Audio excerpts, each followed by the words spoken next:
All right, good day, hi, and welcome. Okay, let's see if I can get this done right. Okay, grab this.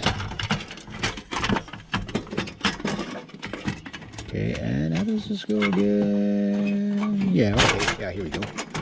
Like so. Got it upside down. Very dirty when it's upside down, but doesn't matter. Not going to matter in the long run. 1, 2. So, leave it squeaky. Put it in here. Put something on top. Light her up. Close her up. And there you go. And that is a glycol camping stove. I've used this thing for a long time. Very, very, very simple. It's basically an open flame. You use this glycol stuff. Basically, cooking, heating at camping.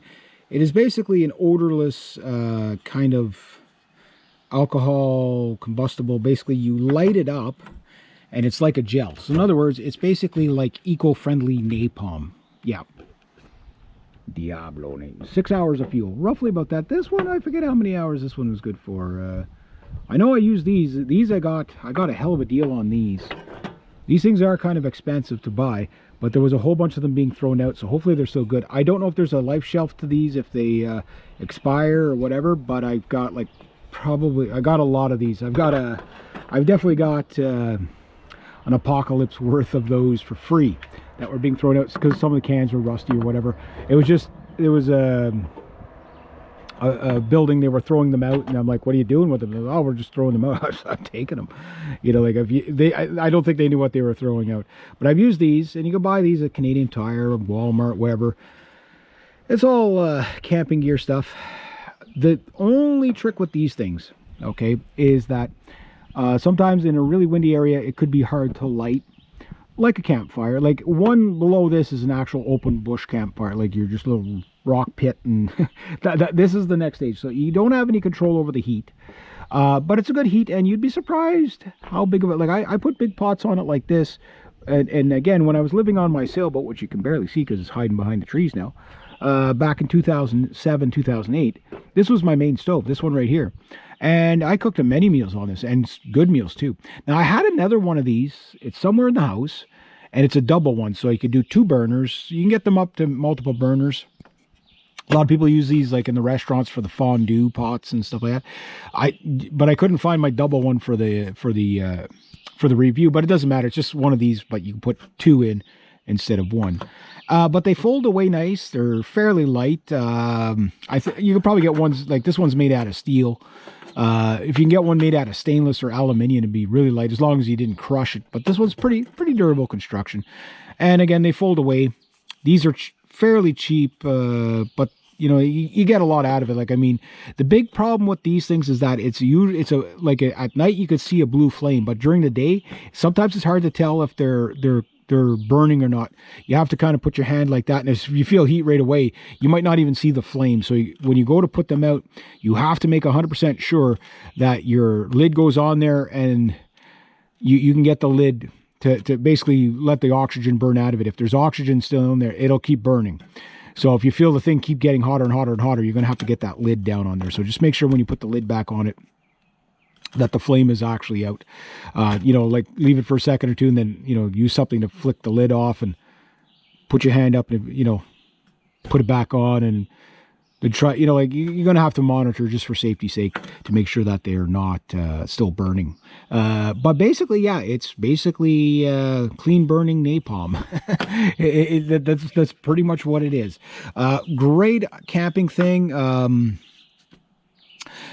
These themselves, even if you don't get the stove, one thing, like let's say it's raining out and whatever, and you have a hard time getting a fire going, but you have one of these. Okay, so you got this to do your cooking. Okay, no problem. Like I say, you can heat your tent. Anything that burns a flame, carbon monoxide, carbon dioxide, all those things that can be coming off of it. Always ventilate wherever you're going to use these. So you can use them. They don't throw off that much heat. They really don't. Like the flame is here. I mean, on a warm summer day, it'll heat up like the inside of a trailer or boat a little bit, but not enough to, like, if it's cold at all, you won't even notice it from here. You know what I mean? But it will boil a pot of water. Smaller is obviously better. But yeah, I've had frying pans. I've had all kinds of stuff on these things, and they work. They're great. Very low tech. Kind of works no matter what. Make sure you always have a pack of matches or a lighter with you because you know, to get them lit. But let's say you're somewhere and you had to dry something out and it just stopped raining or whatever. You could take a little bit of that gel, put it on something that you want to burn, and it'll burn for a little while, enough to maybe get that piece of wood going, you know. So a lot of uses for this. Just be careful with it, that's all.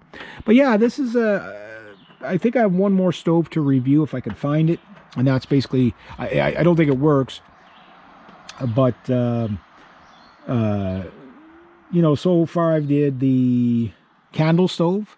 That's probably, I would go with the candle stove even over these to a degree, but these give you more heat, way more heat. So if you're really going to be just mainly cooking with it, this, or you want to warm some, like, you know, kind of warm up a tent a bit or something, this is probably the better way to go. But the candle stove, I have three, you know, you can watch that video, and it's 3 candles in there, and it will kick off a fair amount of heat, enough to heat up a tent. Plus you get the light, right? This, you don't get any real, you can't really use it for a light. It's mainly cooking, heating. That's it. The next one is my kerosene stove, if I can find it.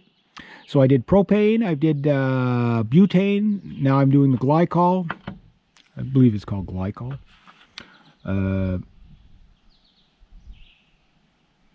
Yeah, glycol.